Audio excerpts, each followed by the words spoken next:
Hey, this is Cyrus and ngayon tuturuan ko kayong mag-change ng eye color using Photoshop CS4 or pwede rin to sa other previous versions ng Photoshop. First, kuhanin natin yung stock photo na nakaka sa internet. Just drag it over sa Photoshop. And then, create tayo ng new layer.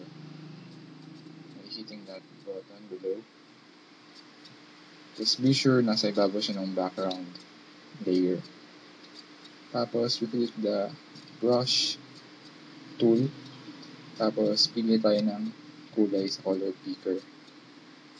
So, green ang napili ko. Okay.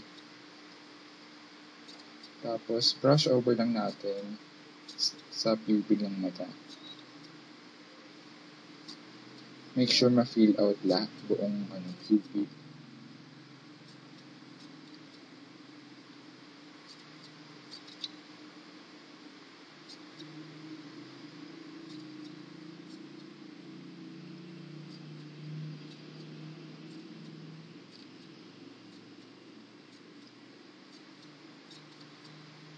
Other eye naman.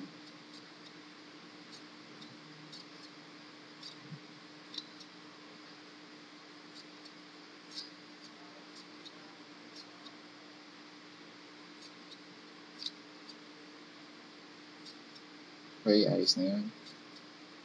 Then, gagawin natin, yung blending mode ng layer 1 sa color. That's almost it, pero hindi pa natural yung look, kaya lower down natin yung opacity. Yan, mas okay. Tapos, burahin lang natin yung mga sobrang color dun sa gilid.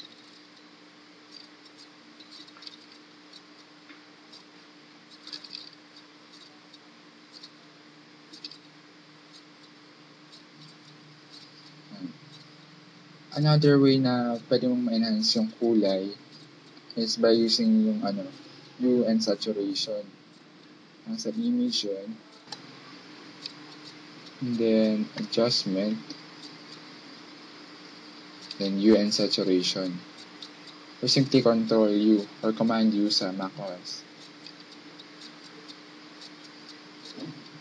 Check nyo lang yung colorize.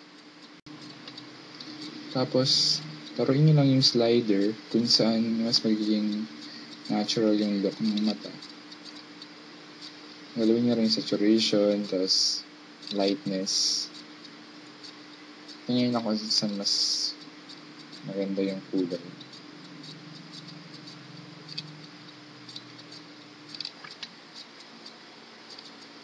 So, kung satisfied na kayo sa kanilang labasan, just hit OK.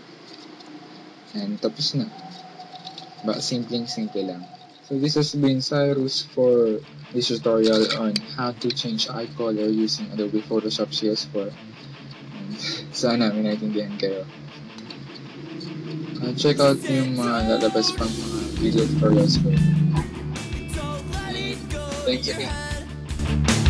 Boys like you are a dime a dozen.